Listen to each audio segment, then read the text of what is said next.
चल करके आज आपने जो है यह मौका दिया है कि आज यहाँ पर हमारी बेटियों का बेटों का सम्मान हुआ। कहते हैं कि शिक्षा वह शेरनी का दूध है जो पिएगा वो दहाड़ेगा।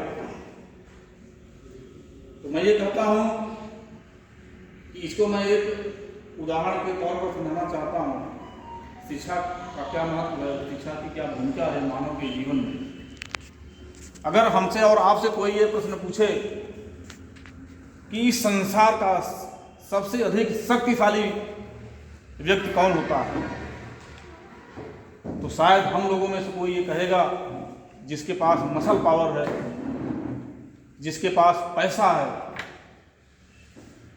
जिसके पास राजनीतिक शक्ति है, वह सबसे अधिक शक्तिशाली होता है। मैं ये बताना चाहता हूं कि पैसों की ताकत पैसा खत्म होने पर समाप्त हो जाती है।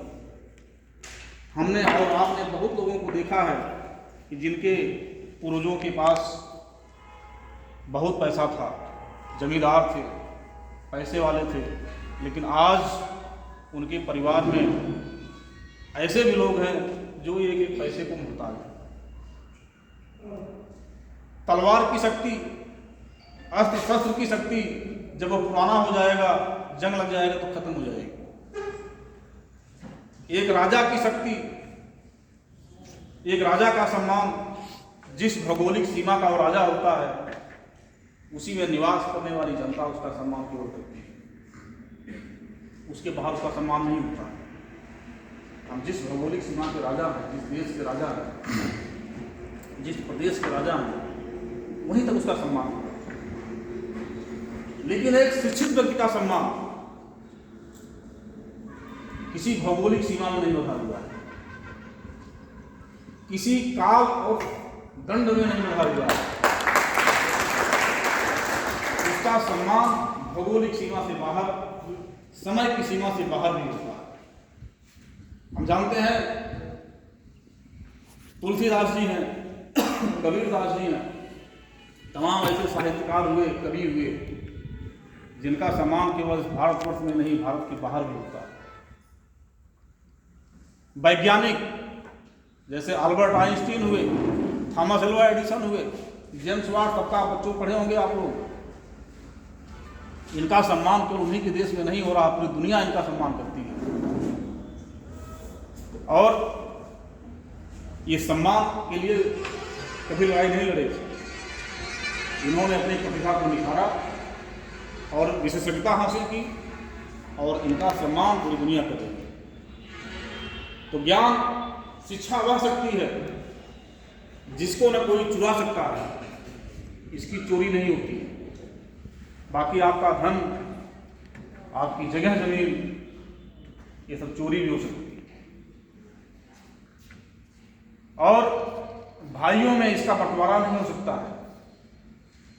आपके पास जो ज्ञान है, जो शिक्षा है, जो शक्ति है, इसका कोई बंटवारा नहीं कर सकता। और यह एक ऐसी शक्ति है, एक ऐसा खजाना है, जितना इसको बांटिए आप उतना ही बढ़ता जाता है, ये कभी कम नहीं होता। ज्ञान कभी कम नहीं होता, जितना बांटोगे उतना ही आपकी याददाश्त तेज होगी, आपका ज्ञान बढ़ेगा। इसलिए ज्ञान की शक्ति, ज्ञान और विज्ञान की शक्ति एक ऐसी शक्ति है जो शिक्षा से प्राप्त होती है, एजुकेशन से प्राप्त होती है।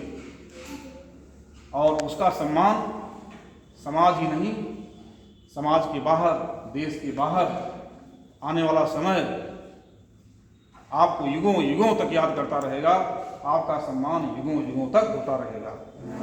इसलिए हम सभी लोगों को यह संकल्प लेना चाहिए कि अपने बच्चों को बेहतर से बेहतर शिक्षा देंगे। शिक्षित होकर के ये बच्चे न केवल आपका नाम करेंगे बल्कि पूरे देश और समाज का नाम करेंगे।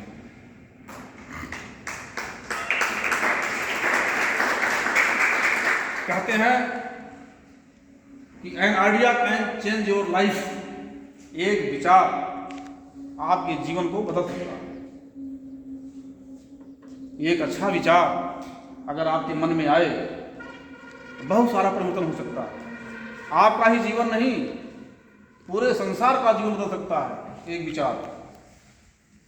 ये बल्ब जल रहा है, आप देख रहे हैं, ऐसा बल्ब जलेगा किसके मन में विचार आया था? बच्चों, आपने पढ़ा होगा, थॉमस अल्वा एडिसन ने सोचा था, उसके मन में विचार आया कि हम एक ऐसी वस्तु का आविष्कार करेंगे जिसमें कांच से बिजली पैदा होगी, कांच से रोशनी पैदा होगी। और उसके उस विचार ने पूरी दुनिया को बदल दिया कि नहीं बदल दिया? तो ऐसे ही हमारा और आपका एक विचार न केवल हमें और आपको बल्कि पूरी दुनिया को बदलने की शक्ति रखता है। एक छोटी सी कहानी बताता हूँ इसी संबंध में बच्चों, क्योंकि ये बहुत प्रासंगिक है। एक बार एक कुम्हार चिलम बना रहा था, मिट्टी से चिलम बना रहा था, चिलम।